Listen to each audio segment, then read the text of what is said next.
I wanted to debut the new hat on the air, as y'all can see it. Trying to change the Hawks juju. Had to go ahead and get a new hat after yesterday. Norwood, can you hear me? I can definitely hear you. I just confused on why you would put that hat on your head. I wouldn't even begin to got to change do the that. juju, I bro. made sure specifically not to wear any Hawks gear for that specific reason. I am sick of them. I do support Black excellence. I also support Prince. But what I do not support is those clowns.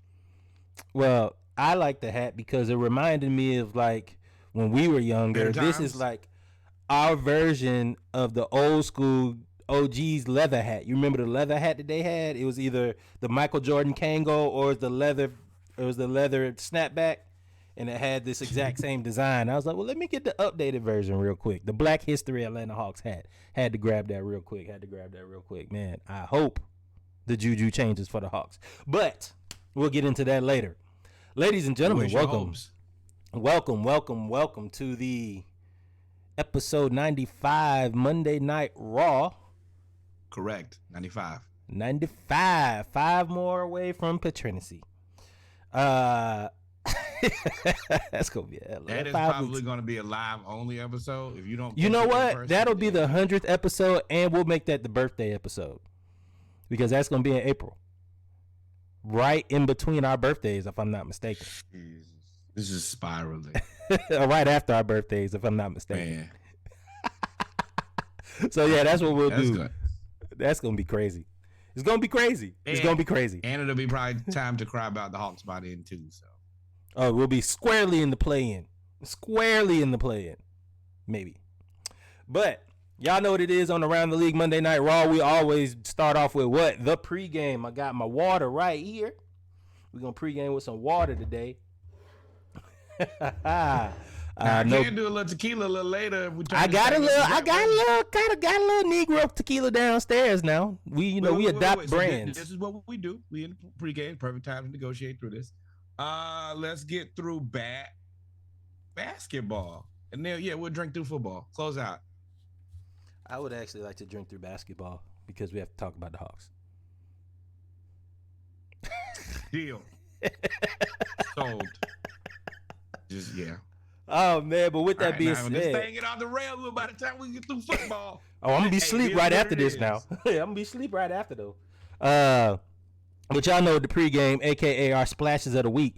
We start off with baseball news, Braves, any news around baseball until it's baseball season, the important part of baseball season. Then we'll actually start talking about the playoffs and all of that stuff in its own segment. But for now, we relegate that to the pregame along with Atlanta United news and then any other news really that we deem pregame worthy. In this case, don't mess with the mamas. We'll get there a little later. First off, let's start off with the Braves, man. So the Braves, spring training, another year where we lost another pillar from our World Series championship year in 2021. World Series champions, the team that know how to act like they got some sense. If y'all don't have a World Series championship since 2021, I don't need y'all to say nothing to me. Nothing. Wait. Making sure we get this. We going back. Hey, pay Ronald Acuna properly. Y'all will hear that again more and more as we podcast. We've talked about that deal for a very long time. We're a little afraid of how Ronnie feels about it. So we are going ahead and suggesting that, put that out into the universe, that he gets paid properly. Well, moving forward. So I took the picture off because that is an interesting topic real quick that we starting off the bat. And we know that most of our followers and viewers are Braves fans because the Braves cover literally the southeastern part of the United States, part of the Southwest too. So and the mid-Atlantic, I guess, if you really want to call it. So with Ronald Acuna, we said from the beginning, specifically you said, yo, that's a robbery. And because everybody was so excited that Ozzie Albies and Ronald Acuna signed for $100 million over 8 years or something like that. And we were like, dang, that's a steal. That's a steal. And you were like, no, that's literally a stealing. That's stolen. Like, and we were like, yeah, I don't know what that does. And I remember asking in that moment, I said, Ken, you go to arbitration after your like rookie year, after your after your initial contract? I never did look that up, but it seems like that's a relevant question now, seeing as how he's looking at everybody else. Specifically, one of the outfielders, I think he signed with the Tampa Bay Devil Rays for $333 million, and he was batting 242 last year. So I was just going to say, look at the Padres' entire squad. Well, I mean, what you mean? Like getting paid? Yes. Well, I mean, there's Juan Soto. Yeah, I mean, he deserves to be paid. Fernando Tatis. He deserves to be paid. Manny Machado just got, he just strong-armed them in a nice manner and got paid. All of them are worthy of those contracts, yeah? Yes, but what I'm saying is he's in the same talent level as those guys. I see what those guys are getting paid. Hey, I'm your MVP candidate. Let's make sure that it's very clear. And especially since you got rid of everybody else, it's me. No. MVP candidate was Austin Riley last year. Okay. And the year before that Ronald Acuna thinks that he's the best person on the Atlanta Braves. Oh, now that is a different point. That is a different point from what you said. You said I am your MVP candidate. How you gonna be my team's MVP, but not the league MVP? You weren't the team's MVP. You weren't. Nope. No. I'm not worried about last year. Year before last, you were hurt. No. Hear me out. I'm forward facing only. Going forward, you expect me to be the best player on this team. Let's be very real about that. No, they don't. Not by the way that they paid it. You expect Austin Riley to be the best player on the team. Okay, so my next question. Do you think Austin Riley is the best person on our team? I mean, he's a stellar third baseman. I'm trying to think about it. I don't. I mean, I guess you could argue that point now. Yeah, you could. You could argue that point now. Yes. Okay. I'm not. I got to think of everybody else on the team. I got to think of everybody else. Yeah. I believe Ronald Acuna to be our best player. I expect him to be the face of the franchise going forward. And yeah, that's strongly what I believe. I mean, you can everybody's entitled to their opinion, but no, I believe Ronald Acuna to be our guy. I think he's not our guy. I think he's a Major League Baseball guy. I mean, he won the Silver Slugger Award and a Gold Glove, right? Austin Riley? That is fine. I mean, I'm just going off. You're asking, based on the way that they paid Austin Riley in the last 2 years, they think he's better than him. They think he's better than Acuna right now. I'm saying forward facing over this run. We know the next, I think it's like 5, 6, 7 year run, whatever that is. I expect Ronald Acuna to be the best person on our team. And I think he's already the best person on our team. And I think he should be paid commiserately. I think I agree that he should be paid more. I don't agree that he's the best player on our team. He's probably number 2. He actually is number 2 right now, behind Austin Riley. But it remains to be seen because he's got to stay healthy. And if he stays healthy, then he'll give Austin Riley a run for his money. But over the last 2 years, I've seen Austin Riley be better than Ronald Acuna. I think Ronald Acuna is more exciting, easily. I ain't gonna ask that. But I will say, y'all better figure this contract situation out. We've already lost Freddie because we didn't want to pay him. You hit a home run replacing him. We've lost Dansby Swanson, and you thought you hit a home run replacing Dansby. And you were going to make Vaughn Grissom his replacement. And Vaughn looked like he was pretty good. Apparently today, the Braves, and also Nick Anderson, right-handed pitcher Nick Anderson, Vaughn Grissom, and a slew of other players. But the name that really stands out is Vaughn Grissom. Because Vaughn Grissom, they optioned him down to, AAA? AAA. And minor league camp as well. In baseball terms, when they option you down, AAA means you can still come back up. But if they option you and designate you for assignment and send you like double A, single A, whatever these other dudes are going to, yeah, it's like a wrap. I'm not concerned about Vaughn Grissom going. Shit, I am. This is opening day roster. You're supposed to replace Dansby Swanson, arguably the second most popular Brave, top 3 popular Brave on the last 5 years. I'm nervous as hell. I'm going with my gut and with my eye test. I feel more than confident. They're doing the right thing. They haven't really made any missteps so far. If you sit them down there for a little bit, that's fine. Well, there's a misstep either way. Either you let Dansby Swanson go for Vaughn Grissom, and either you let Dansby Swanson go, which is either going to be a misstep or not, based on how Vaughn Grissom performs, right? That's basically why you did it. Otherwise, you would have paid Dansby. No, so Dansby wanted too much money. So you option to keep. So you option to keep Dansby. Well, no, because news came out Dansby actually wanted lower than what he got from the Braves. It's just the Cubs came. Was it Cubs? Yeah, the Cubs came and went $40 million over. Yeah, anything that he thought. But that's not. But the difference is they never signed him before, right? He wanted a certain amount, and the Braves were like, no. So that if you decide not to pay him, then you think that the replacement you got or you gonna get is gonna be good or better than him, as good or better, worth the money wise. Vaughn Grissom was supposed to be that replacement, and he came on with Mike Harris, and he was the 3rd best rookie in the National League behind the other 2 rookies that were on the Braves in the National League. That is ultimately why I'm not concerned. If I had not seen him play, then I would be like, oh no, I'm not sure about this guy. What are you guys doing? Man, I've seen this guy be a very good baseball. Opening day roster though. It's a big deal not to be on the opening day roster. It's a big deal. That's a big deal. Luca AFC, welcome back.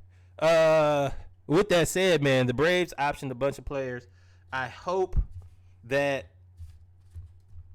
it works out for Vaughn Grissom. Otherwise, now I'm gonna watch and see who we get to replace him, because we didn't really sign any free agents at the shortstop position. We were gonna go in house. Farm system is a little bare right now. We've been pulling up the best of what we had. But hey, man, we're cheap. We got this, man. Alex Anthopoulos, I'm with you, bro. Until you prove otherwise, I'm rocking with you. I have faith in your decision making, and I know that you're trying to put the absolute best team out there on the field for us. Go Braves. We'll see. At least, I mean, the Braves are cheap with contracts, but we treat our players pretty nicely when they get here. We're not like a $1 billion organization that won't provide the amenities to their own. Is that a fax? Am I receiving a fax? We're not like the Yankees. We're not like these billionaire high franchises that have the highest payroll in history, like the New York Yankees. They set that. I think they set that record almost every year. But they pay them all this money and then don't provide free in-flight Wi-Fi on the team plane or other amenities as well. And the GM says, I think most of our players can afford to pay for the Wi-Fi. So I think it's the principle for me. It has to be the principle. It's not the money. It has to be the principle. I'm paying you a ton of money. Do I really need to pay for your Wi-Fi? But also, you make a super ton of money off of us. Just get Wi-Fi for the plane. And what about the people who are not Yankees players on this plane? I mean, I'm sure if you're on the plane, you're getting paid very well. But if I'm the Yankees player, I'm gonna be like, all right, so Mr. Cashman, when you travel on behalf of the Yankees, do you get free Wi-Fi? Do you pay for the Wi-Fi? Because I'm sure you make a pretty penny too. You might not make $300 million as you pay some of these players, but you're getting paid 30 mil, 30, 60 mil. You getting paid. I mean, you making a percentage at that point. GM of the Yankees? Come on, man. Your base salary mil, easy. So okay, so if you before we get into this, there are 182 games, right? Mm-hmm. Okay, so no, 162. Divide that by 2. 162.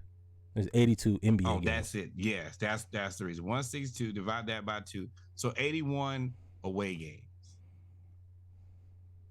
And so that's 81 flights. Not including when they play internationally, because they're in the off season. They'll go play like in Japan or whatever. But sure, Okay, we'll just say it's $800. $800 for him to pay, or per person. No, it's $800. Yeah.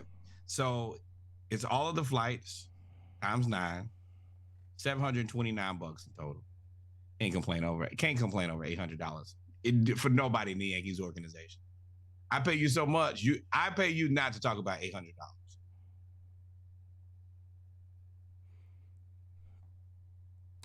No. Because if that's the same thing, then you shouldn't have Wi-Fi either. Right? If you gonna make me pay for it, then everybody should have to pay for it. Don't treat me differently because I make money. $800. Either both of them, both sides. This is stupid. Really, obviously they ain't got no problem with it because you ain't really heard about it till just now. But me also, if I'm like Aaron Judge, I'm doing one of two things. Either I'm buying it, or I'm forcing them to buy it. One of the two. Yeah, it's in my contract. You gonna pay for it. Yeah. Or no, I would be the guy who would choose violence. You know what? Your employer does not want to pay for Wi-Fi on this plane, but as the team captain and the guy who makes the most money, don't worry about it, fellas. I paid for the Wi-Fi for the year. And you would let the world know that you did it too? I will let the team know. The team will let everybody else know. I let the players union know. That's what I would do. They ain't gonna find out. If you do good deeds, they will travel fast. That's interesting though, man. That is interesting. Cheap ass Yankees. I don't care. I hope y'all suck. That is the other part. We do hate the Yankees. Oh boy, we went from Yankees to Russia. To China. I'm sorry, not Russia. China. Hey. Well, based on current events. But we're not a no, that is Reggie, NSA. Anybody else listening? Hey man, I just read a lot.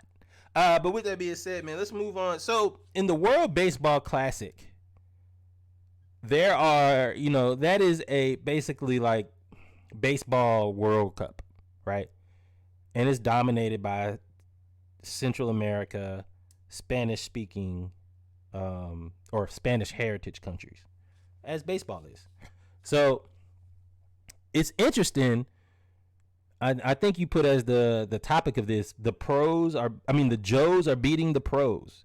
If y'all remember the show, Pros versus Joes, it was like I would go out there and line up at defensive end and see if I can get around Orlando Pace, right?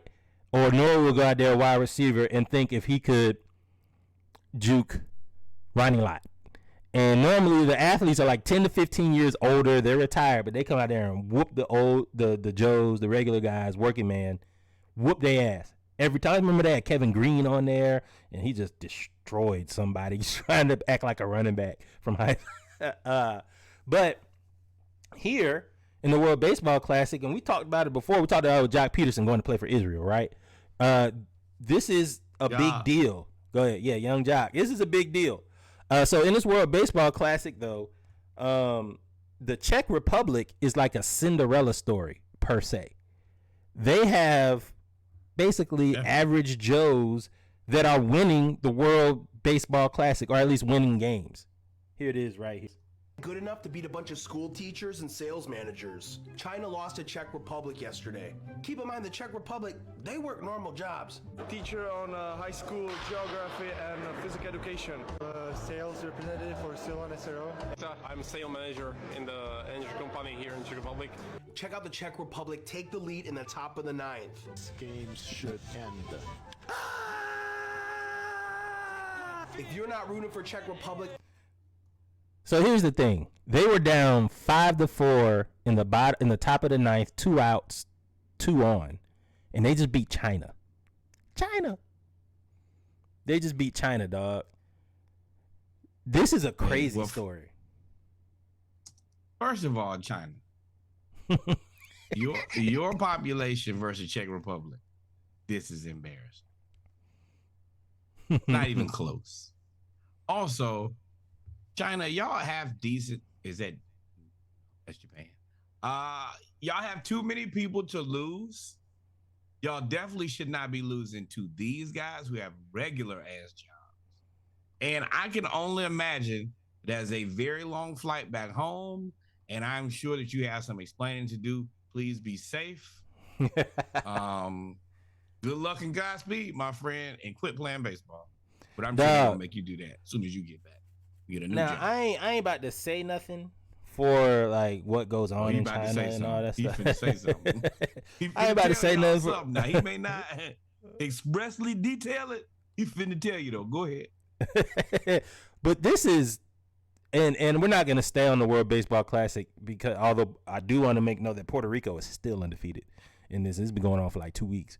For guys that are it's difficult to keep the skills of baseball sharp when you have a 9 to 5, which is why you have so many people go to single A, double A, triple A, because you only can play baseball because the hand-eye coordination is insane on both at the plate and in the field. So for regular guys that are accountants, teachers, what do you say, auto engineer, sales manager, sales rep. He was a PE teacher. He taught two classes. He taught social studies and PE. So he double timing in his job. And they're winning. How do you even have time to practice? Like, that's the part that got me. How do you have time to practice to even qualify for this? Remember, you still got to qualify. You got to get to there. So they going, man, if I'm China, I'm sick, boy. I am sick. Think they not? You don't think that they you don't think that they got butterflies headed home? That was Norwood NSA. That was Norwood. I mean, yes. The reason I think they have butterflies headed home is clean it up. This is Clean a very up. disappointing loss. Up. I can only imagine what the population in China feels about this. I know that they probably feel upset and wonder how the population is going to take it. I couldn't imagine what you would be inferring, Reggie, because boy, no, don't don't spin it on me, brother. But it is crazy. It's crazy to disappoint 1 billion people, like 1 billion. When you think about it, that's a crazy statement. That's a lot of people to let down, boy. Yeah, let down a cool billion of people today. I'm probably not going back to China after that. If I let y'all all down, I just go somewhere else. Nope. Moving on. Hey, so this is the funniest thing ever. Y'all saw that? The World Baseball Classic. This is really a continuation from how bad the ref was for Mississippi Valley State versus UNO. These guys are saying it's funny. It was when the United States was playing Mexico, and there's a congregation of patrons at the game that were filled with adult beverages that were calling strikeouts every time somebody struck out. This is hilarious. For those that are watching, it's hilarious. So it's like 20 people. If you see it, 1, 2, 3, I'm not gonna count it. 20 people are like out helping the ump. And this made SportsCenter, this made like the world news. This was everywhere. See FS1? This is funny to me. The reason that I love this is it reminds me that I have not been drunk at a baseball game in a very long time. And I need to change that. Because this is one of the joys of life. Mm-hmm. Going to a baseball game, having as many beers as you can possibly consume, and heckling the other team. And these guys are enjoying it. And it's a gang of them. And they had great scenes. That's an excellent experience. It is. I got to do better. If you know us and you have had the privilege of attending a Braves game with our friends, the dive team, I mean, you will hear very colorful language if we're playing the Washington Nationals or the Washington Expos, as we call them. The Montreal Expos. The Montreal Expos. We almost got kicked out of the game. We normally hold down the entire section, whatever it is. We convert everybody at the games. We normally get put on the big screen. We also get somehow every single time, I would say, at least 9 out of 10 times, maybe 8 out of 10, just to be fair and be cautious, we get free liquor some kind of way. It happens almost every time. So got to be creative. Got to be prepared. Look out for that at the summer, man. We may have a Splash Cast day at the Brave Stadium. We'll just go and have a really, really. It was pre-pandemic. Really, it was pre-pandemic. We'll have a really good time. Yeah. But back to what's on the screen, man. These guys had a great time, man. They were drunk at the game, and they were calling everybody out. Moving on, dog. Moving on. So it was a sad day when Joseph Martinez left. Left the Atlanta United. It was his time. It wasn't unnecessary. It wasn't. You knew it was coming. And he got us a championship. He did get us a championship. He got us a championship. You know, first one Atlanta had since the Braves. But we had to get somebody else. Same time, and hey, I don't know if the GM planned this, but same time, Thiago Almada. Please make sure I pronounce that correctly. Was winning the World Cup with Argentina and Messi. He is now the new face of the Atlanta United, and he has not one, but 2 game-winning kicks in his first quarter of his first season with the Atlanta United. Might have a star in this one, man. Might have a star. I truly hope so because, you know, it took us a while before we really got our fandom up, I would say, as a city. For a long time, you had a bunch of diehards like me and you, but most other people were just kind of very wishy-washy. The Atlanta United hit the scene, and immediately they were just like a city favorite. And I think that that's had positive influence on the Falcons and Hawks. Braves are its own entity. But I think that just having young, good players on all of the teams helps. And I'm excited to have a new face. And I think that hopefully they'll be good again pretty soon. All the comments, if you see the comments here, you see one person saying, giving me 2018 vibes. Somebody said he's going straight to Europe during the transfer window. I was like, I don't know, man. Major League Soccer, I mean, that's one sport that is come into mainstream sports of the United States and like, yo, we're dropping the bag. They be paying these people. They be and it be and they trying to get people. But then you get over there to the European teams. Well, yeah, I mean that's the sport. That's the basketball. You know, right. that's the basketball over there, and it's all guaranteed if I'm not mistaken. And they be trading money. Like, what's interesting about that is in European soccer, they not only have to pay like for the player, like you trade for the player, but you don't trade. You just buy the player for like 6 months. Yeah. It's like it's a rental. It's not a purchase. You know, you get the rights to that person, but yes. But what's interesting is you also have to pay the team. You pay for the player. Like, you might pay $50 million for the player, right? You pay $50 million for the player, or you're paying that player's salary for that 6 months, which is normally something stupid like $15-20 million, right? But then you also have to pay the team a transfer fee of like $50 to $100 million, whatever they decide. So if you go look at some of those soccer deals, they'll say, Thiago Almada is transferred to European team, whatever, for $300 million. I used to be like, dang, he got paid $300 million to pay for 6 months. No, that's going to the team, which is crazy. And how I'm bringing this all back, shout out to LeBron for buying a soccer team. For 6 months. I'm not, if I borrow the difference, that's like borrowing your car and then telling me to pay the car note and pay you.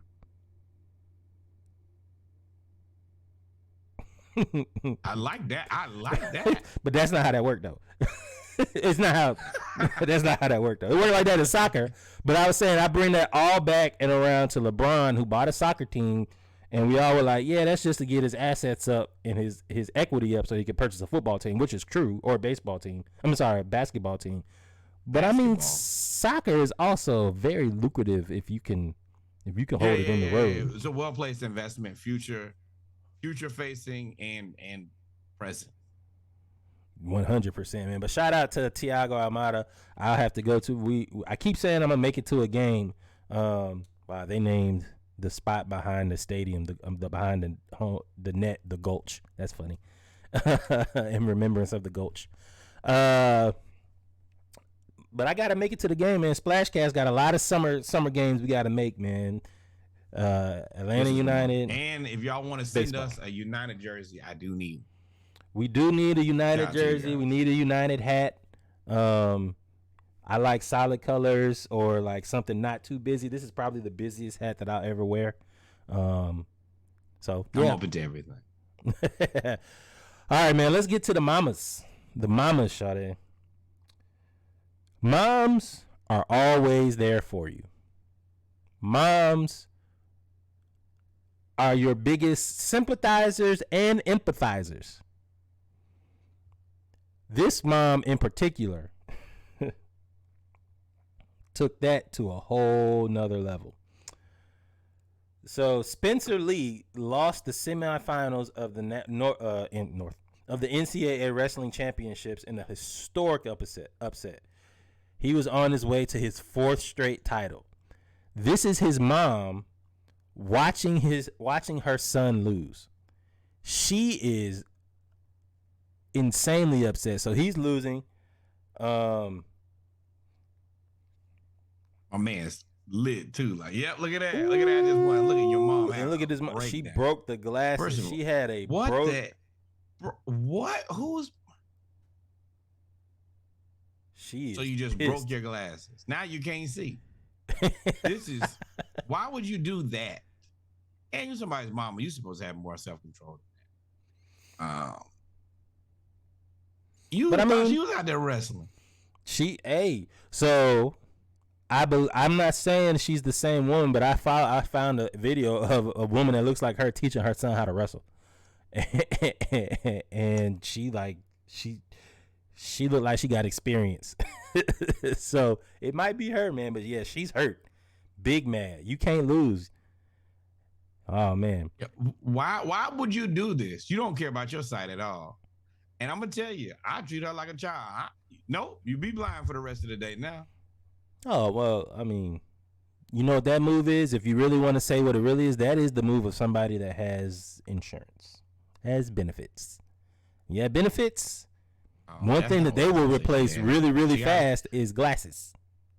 Show got something. No matter, no. Throw them on the ground. You don't need to see. It's not like the eyes you were provided with work well enough. Good luck. Good luck, man. But hey, man. Hey, shout out to her, man. She loves her baby. Michael Jordan, and somebody that loves their baby. Michael Jordan, and he is gonna be. Nike is making, not Nike. There's a movie coming out about Nike and Phil Knight, but it largely centers around his relationship of getting Michael Jordan. Named Air. Ben Affleck is the director. Michael Jordan apparently requested to cast Viola Davis to play his mom, Dolores Jordan, in the upcoming film. And, of course, they obliged. Rightfully so. I mean, the movie is interesting because he's not in the movie at all. But at the same time, he was like, hey, this lady's going to play my mother. That's very similar to how I got my first job. My mom walked in there and told that man that he was going to hire me, and I was hired. Rest in peace to all the Foot Lockers. They just closed 400. R.I.P. We still rocking with you. But also, yes, this is what Michael Jordan said. Michael Jordan said, you're going to play my mother, and it's going to be Viola Davis. And it's going to be How to Get Away with Murder Viola Davis, not Michelle Obama Viola Davis. And that's that, because I'm Michael Jeffrey Jordan, and I'm the greatest basketball player of all time. Let me ask you a question. I got a tinfoil hat. You really think Michael Jordan, this idea, do you think, well, I'm not going to say really think, it looks like it. Do you think this was Michael Jordan's idea? Oh, hell yeah. Without a doubt. It's me. It's Mike. I'm not necessarily sure this was Michael Jordan's original idea. I'm going to tell you whose I think idea it was. It's hers. It is Dolores Jordan's idea. When Michael Jordan told you that there's going to be a movie made about him, and she said, oh, well, who's playing me? And he said, "Oh, I don't know. I would show love for Viola Davis to play me. I love me some Viola Davis." And he was like, "All right, bet." Let me make that call over to Phil. I mean to Ben or to Phil, and then Phil told Ben, or he just called Ben, whatever, and said, "Hey man, I really want my mom wants Viola Davis to play me, to play her." Oh, And he was like, "Cool, I can see that happening. Why? You have a black mom, I have a black mom. What is an actress that black moms like? Viola Davis." Viola Davis. And they love them some Viola Davis, bruh. It ain't but by 3 people. And Viola Davis is 1. Felicia Rashad is 2. Oh, older? And, Oh, Angela Bassett. Angela Bassett, Lynn Whitfield. Yeah. So, yeah, I could definitely see her like, I want Viola to play me. And he was like, all right, bet, I'm going to make that call. And out of the 4 people, Viola Davis is the one that looks closest to Dolores Jordan. So you're right. Congratulations. You're going to do it. You're right. You gave birth to the greatest basketball player of all time. Make a couple calls. Hey, Mike, get that done. Get back to me. Don't make me remind you about that. Yeah. That's what mama tell me. Yep. And if you know about black moms, if you disappoint some black moms, you remember when we were little, you would always be like, dang, my mom just got like superhuman strength when she was whooping my ass. Like, it's all of a sudden, or you see like a mom pick up a car when it's falling towards a baby, or if you do something really, really dumb to embarrass them in school, they like throw a chair or something like that. Get that superhuman strength. This lady coming up right here is a grandma that you don't want to mess with. She's 80 years old. Miss Nora is what they call her. And she lifts deadlift 300 pounds at 80 years old. Deadlifting 310 pounds, dog. Miss Nora at 80 years old deadlifted 310 pounds. Can you imagine the ass whoopings that them? Please wait. Give this lady the respect she deserves. Because she gonna whoop your ass if you don't. Damn right. Now that she's done it, we can give her the true respect. When you come to her house, you need to shut up. Hey, when you come into a room, when you leave out of a room, cut the light off. When you leave here, take your trash with you. You don't play any of these games. This is a real old school grandma's. This is limited edition. They don't make many of those anymore. But this is what we call a good throwback grandma. This is an 80s grandma. This is an 80s grandma.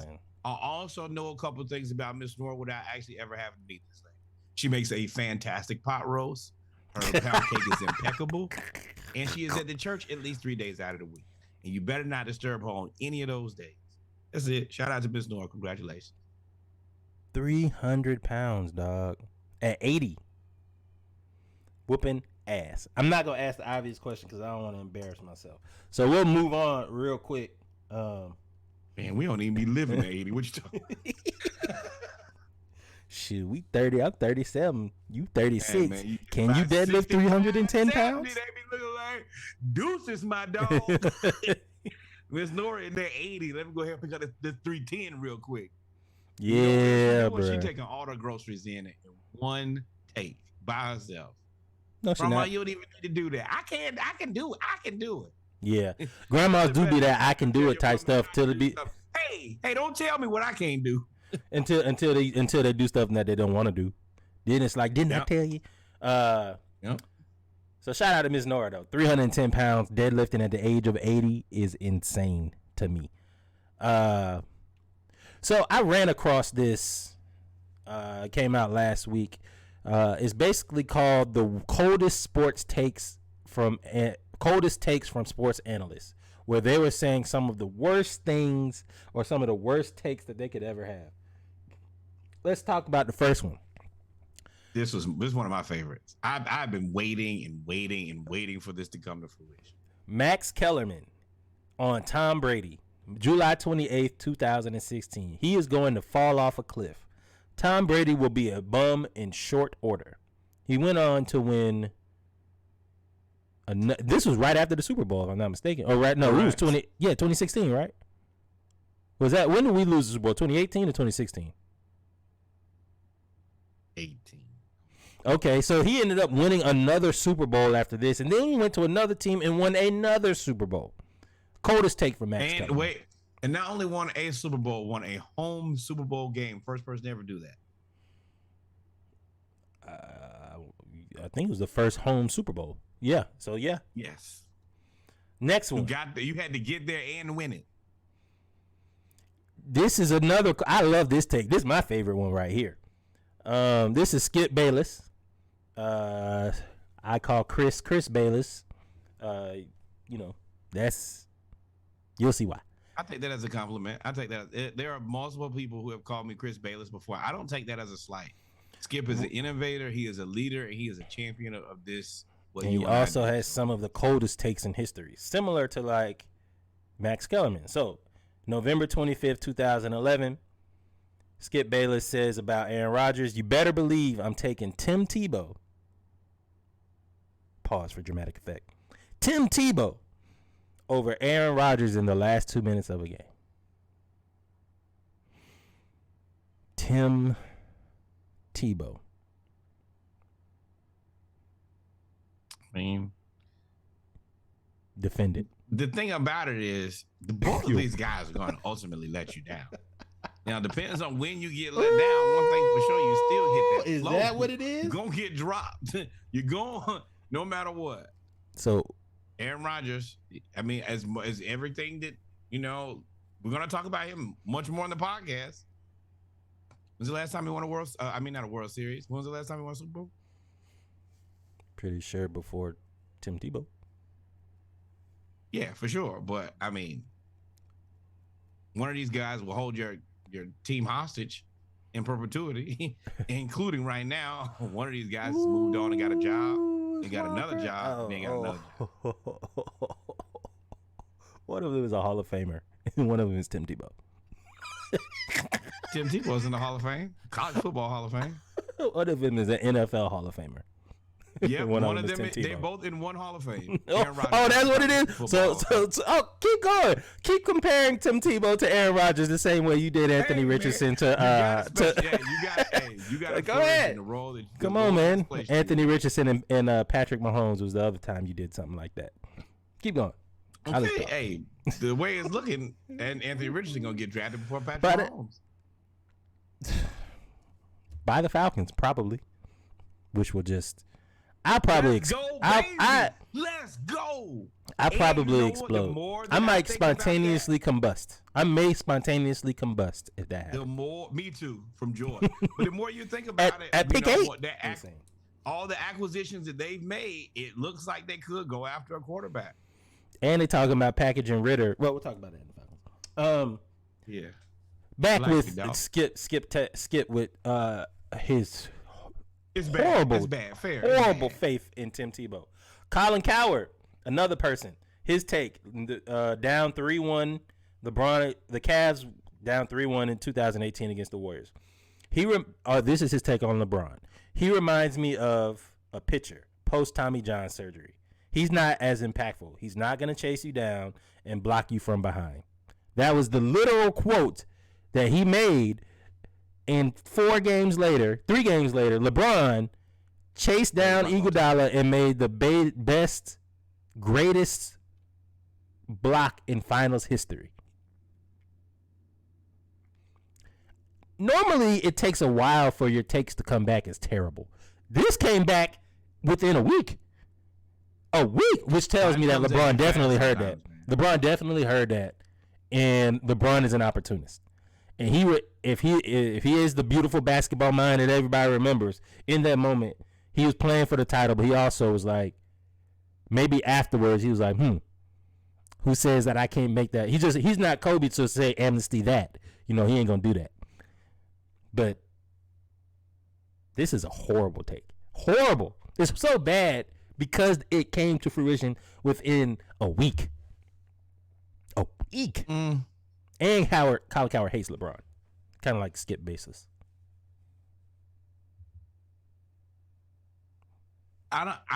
Once again, we won't stay here very long. I don't think this Skip hates LeBron at all. I think this Skip has an immense amount of respect and love for him. He's just hard on him. But I think that anybody who's devoted to watching every game that you've ever played from high school until now, like it is a portion of your life where you don't miss Laker games. You love that person. You do. You have an intense amount of love for that person. So what about Colin Cowherd? Colin Cowherd. I'm not as invested. Like Cowherd, I more look at like his Aaron Rodgers beef than LeBron. I think that LeBron is Skip. I don't think that Colin even gets into the same category as Skip on that. I don't know that Colin is that invested. It is a part of Skip's life. I have to watch all of the LeBron games. Every LeBron game ever. I think a lot. I think just about every. Okay, I was asking more of his thoughts on the quote. He's not going to chase you down and block you from behind. Oh, this sucks. It just sucks. Okay. Chris Baldwin. The Texans will rue the night that they took Pizza Boy J.J. Watt over Nick Fairley. Good thing is nobody knows who you are, my friend. You plain-faced assassin. You'll never have to explain that to anybody because nobody knows who you are. We just gonna move on. Stephen A. Smith has picked the wrong finals winner every 6 years in a row. I feel like this was added in for hate. This isn't the worst. This was just hate on Stephen A. I don't. You literally have a 50% chance. Stephen A. Smith is the best basketball mind of all time. He's just a guy. No, I mean no, but you can say this about probably 50% of the analysts. I know for a fact that if you watch NBA today, you can watch and probably go back 6 years and find out who picked the wrong finals winner every 6 years. Oh, wait, hold on. I actually don't know if this is true because I'm pretty sure he picked Golden State over the Cavs when they had Kevin Durant. That is the reason that I'm going to the list. I'm like, I don't think that these championships have been that well, actually, 2011 to 2016, Kevin Durant came in 2018, right? This is 2011 2016. You didn't know the Golden State was going to beat Boston last year? 2011 to 2016. Oh, 2011. Yes, 2011 to 2016. So this is pre-KD to the Warriors. This is made up. That's fictitious. Or you a fool. If you picked against LeBron in the Heat and then picked against him again. Against the Heat?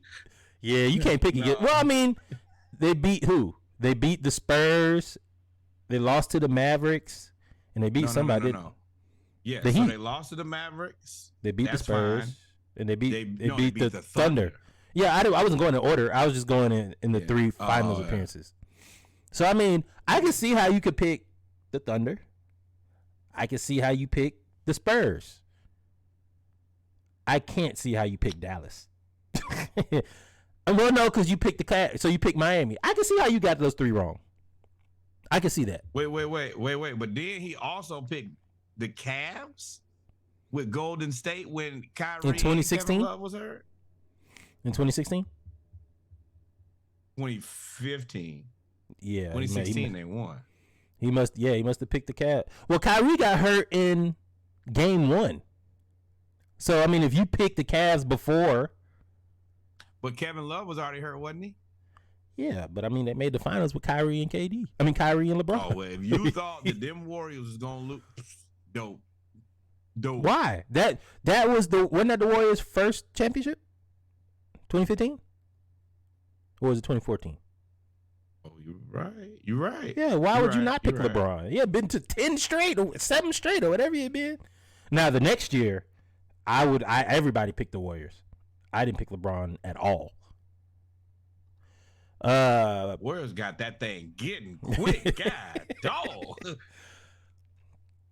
Here's another one. Go ahead, Andy Reid. Allow Alex Smith to leave. You think you can turn Patrick Mahomes into something Alex Smith is not? The audacity. First off, Stugatz from the Stugatz show. Stugatz is also on the Dan Le Batard show. Correct. So this guy is his co-host. Well, this is his name. John Wiener. The name is befitting of this whole entire take. Yeah, you thought you thought so Alex Smith was. They didn't even put your name up here. or your face. They No, put I mean, they Andy ain't Reid. put your picture up there. Nope, can't do nothing with that, man. You thought Alex. I could see the doubt of Patrick Mahomes. I can't, but I could see the doubt that you've had, just like I have doubts on every quarterback. But Alex Smith is replaceable with people in the league during the draft. Y'all ain't gonna talk bad about my boy Alex Smith. I loved Alex Smith thoroughly. Every person that he was replaced with, except for Carson Wentz, was better than him. Patrick Mahomes, and when did Colin Kaepernick? Yeah, I mean, those are only two in. He's only been replaced 3 times. He's only had 3 jobs. Yeah, and I'm The other person should have replaced him, but he sucks. Carson Wentz is terrible. So, I mean. And like I said before, man, hindsight is so 2020 when it comes to Patrick Mahomes. At that point, Alex Smith was not a great quarterback. But one thing about him was everywhere he went, he's a top-tier game manager. And as you and I talk about quarterbacks on a regular basis, we talk about there's a deficit of quarterbacks in the NFL right now who are not even what Alex Smith is. You think Danny Dimes is Alex Smith or better or worse? About the same. Hell no. Alex Smith had a long career of being at least Mediocre. pretty mediocre. I think Danny Dimes is mediocre. Being mediocre. I mean, Danny so you're Dimes' asking me best to compare season. Danny Dimes in this season to Alex Smith's whole career? Yes. You Danny can't do that. Dimes, this Danny Dimes' best season ain't finished third in the conference. What that mean? That's What that mean? That's mid. He's come up to be mid. And Alex Smith is Smith was mid. I don't always understand. mid. I don't understand your point. You got one guy who was always top tier mid. You said Then this you got year. one guy who just trying to get to mid. Mid is mid. Yeah, you I can try to think that separate the mid you want Smith to. will easily have a better career than Danny Dimes. I know you think that Alex Smith is better than Baker Mayfield. I know that you think he's better than Scam Darnold. Oh, we're gonna get to Baker Mayfield. Why does Baker Mayfield have a job and Geno Smith took all that time and didn't get really any help? But anyway, we'll keep on that. Your love for Alex Smith is cool. That's fine.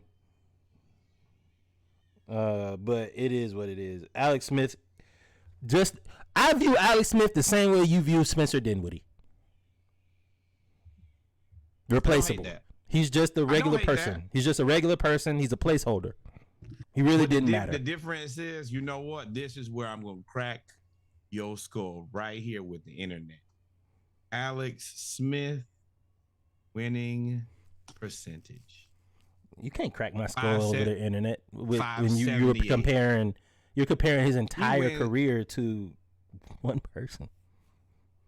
He wins about 57, 58% of the time. Comeback player of the year, George Halas. Okay, so all of his accolades come with him coming back from that catastrophic leg injury, and then he was a 3-time Pro Bowler, 2-time alternate. I think Danny Dimes can become a 3. No, total 3. 2 of them were alternate. 2 of them were alternate. So that's 3 Pro Bowls in the era where Pro Bowls matter. We have to understand now. 217, 216, and 213 Pro Bowls haven't mattered in 15 to 20 years. No way. Now, When the last Pro Bowl that mattered was when Sean Taylor knocked the punter out. After that, they started playing. They've basically been tagged. Yes, but it's now they don't even play in the game. People are opting out for golf tournaments. Let's not forget that part. What does that mean? He was an alternate. He played in the game because somebody altered out. What do you mean? And who was the Pro Bowl guys who are getting picked above him? What is that? So who are the Pro Bowl guys that picked above Danny Dimes? What does that mean? Oh, this year? Oh. No, the NFC had quarterbacks this year. No, they did not. I'm trying to understand what you're trying to say. I'm trying to get you to explain your point. So he's like Alex Smith is an alternate, but you're also dealing with Aaron Rodgers every year for your entire career. Okay. That's a spot taken every time. Okay. What does that mean? Danny Dimes is in the NFC too. What does that mean? Now, who is he dealing with? Who is he dealing with the NFC now? He just dealt with Aaron Rodgers. You can't predict who he's dealing. I can't. You're asking me to compare the future to what Alex Smith did, and I'm like, I don't know. Okay, but very easy to sum this up. Alex Smith is a better player than Danny Dimes will be. I'm willing to put everything on it, bet the house on it, and maybe one day I'll be. That's fine. I'm gonna laugh at the fact that you're willing to bet the house on Alex Smith. But that's fine. Yes. Patrick Mahomes was better. That was a cold take. Another skip baseless. Johnny Football will one day be bigger in Cleveland than his buddy LeBron ever was. 2014. Wow. This is 11 years after LeBron had actually come into the league. So you had 11 years of evidence. This was horrible, Skip. Horrible. This is a bad take, but I will say Skip always had the caveat of, he said, if he doesn't have a drinking problem, which we later found out he did. Okay, I'm going to play Norwood right here. So you think if Johnny Manziel didn't have a drinking problem, he would be bigger than LeBron in Cleveland? I said I started with this is still a very bad take. Okay. Just want to make sure. Because you offered up a fact to shoot Skip some bail on a bad take, which when you offered up the fact really didn't change any part of the take. And let's be real, Skip. You should not have bet on a Browns quarterback ever. You've been around long enough to know that was going to be terrible. Yep. Other cold takes. Open shot. Martians have the death beam pointed out at Earth. I want Iguodala. Said that over Steph, Clay. I think Durant was gone at that point. He said he wants Iguodala, amongst other people. Max Kellerman is most notably known for rapping, which is terrible. Google that if you want to see an embarrassing thing. And boxing. I don't know why we listen to him talk about basketball. Yeah. Now, I will also say, now that I think we're done with all of... Nope, we're not done. Oh, no, we got two more. Another skip baseless. He's not better than Manu. I'll take Manu any day or night up against Dirk. This isn't as bad a take at the time because, 2019. I mean, it's not as bad a take as the time, but I mean, Dirk is Dirk. Manu had a crazy. Manu had a crazy career. I was going to say that Dirk is the second best foreign-born basketball player, but Dirk, and this is something bro, y'all remind us to talk about this later. In 15 years, Dirk he didn't slip down that list so fast. I mean, he's going to slip down that list because the NBA is now focusing on being global, right? You don't ever see commercials about the NBA going to the inner city anymore, do you? You see them going to Europe, Africa. Yeah, well, they got the inner city. Egypt. But what I'm saying is, very quickly, you're gonna have Giannis has passed Dirk already. Joker with a championship is gonna pass Dirk. Hakeem Olajuwon already. You're assuming Joker is gonna win a championship. Yeah, his career is a disappointment if he doesn't. This season is a disappointment if he don't. It's gonna be a disappointment. But I think Joker will end up being on the same tier as Dirk. One championship, whole lot of stats, and that's it. I don't think he gets more than one. So do you think the Embiid passes both of them? He's also foreign born, and Luka. If they don't win no chips, they don't get no dip. Right? Because that's the same standard we held Dirk to now. We held Dirk to that same standard until he won that chip in 2011. Till he won that chip in 2011, it was like, he's good. It was like, he's good. You know, he's going to be a Hall of Famer and all of that, but he ain't Tim Duncan. You know what I mean? Like, it was always, but he ain't because he ain't won a championship. Now that he won it, after he won that 2011 championship by himself, and I want to reiterate, he won that by himself. Hey, man. The man sucked for a long time after that. Didn't matter. Because he won the championship. What?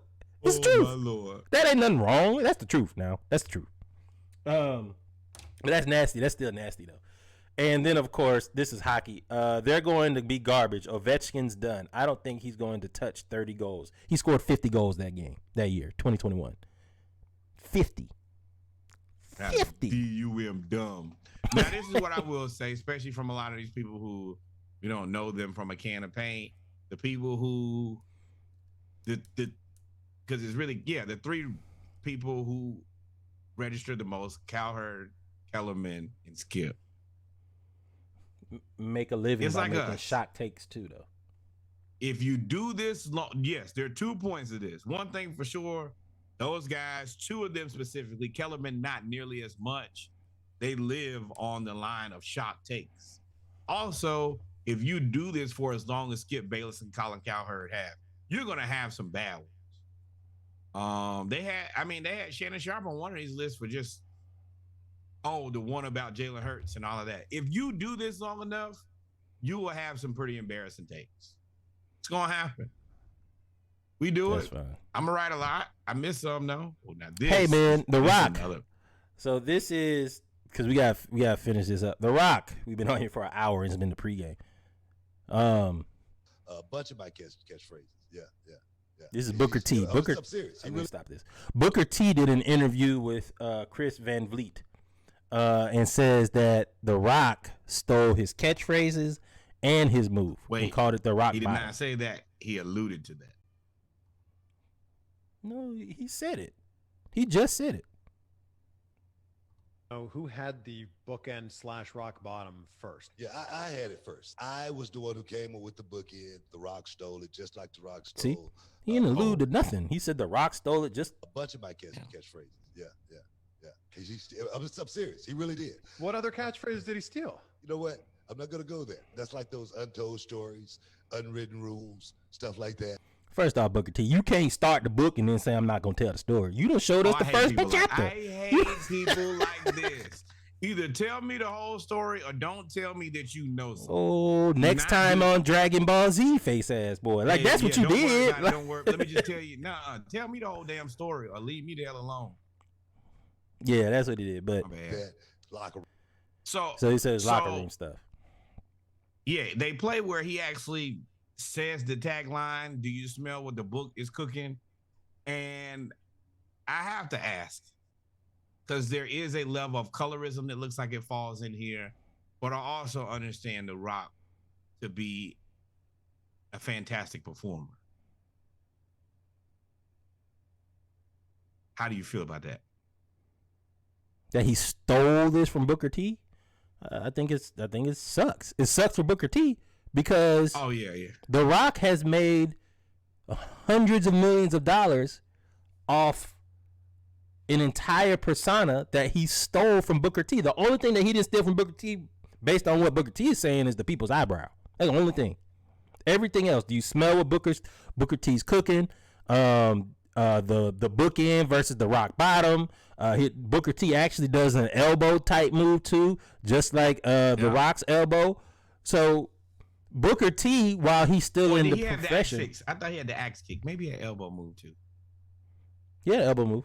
I can't talk about the thing that now that you start talking about it is I can only imagine, like, Rock, you need to give me some money. Licensing, I know you made money off Do You Smell What the Rock is cooking? Just pay me my money. That's the other reason, man. Hey, if you got something good, go ahead and trademark you probably can't even copyright a trademark because you work for a company. Jeez. That's crazy. That's tough. That's crazy. So, yeah, you said, yes, it's colorism. Yes, it's all those things, but that sucks for Booker T. Imagine, you're basically seeing somebody be you. And you feel that all that money should be yours. You feel that all that fame. Fast and Furious, they got 10 Fast and Furious. He's in 6 of them. But this is the thing where it's like, you made it a high line, I made it a high song. I see both sides of this. Because The Rock, I think, as much as Booker T is the guy, the creator, the person who put the tagline together, The Rock is a great performer. And I love Booker T. I've been a Harlem Heat fan for a very, very long time. I'm not sure if that's his role with The Rock does. Yeah. Well, ladies and gentlemen, we've come to the end of the pregame. We had a pretty long pregame this time, but we ended up talking about a bunch of stuff. Braves roster moves, Atlanta United got a new star, and don't mess with the mamas. That's all I'm going to tell you. Don't mess with the mamas. With that being said, we're going to take about a 5-minute break, and then we will be back for the Around the League edition of Monday Night Raw of episode 95 of the Splash Cast. With that, while you guys take a break, make sure you like, follow, subscribe, tell a friend to tell a friend, and we will play the Splash Cast 12-pack, 24-pack. No, wait, no. Splash Cast 36-pack, and I'm going to give y'all a little teaser of the people who you could expect to hear. Currency, Jermaine Dupri, Boosie, Ghostface, Method Man, Raekwon, Alchemist, 50 Cent, Weeknd, Diddy, and 21 Savage. That's just a little bit of it. This is a fire. Go ahead, put it in the headphones. Do whatever work you gotta do. Clean up where you live, whatever it is. It's fire in there.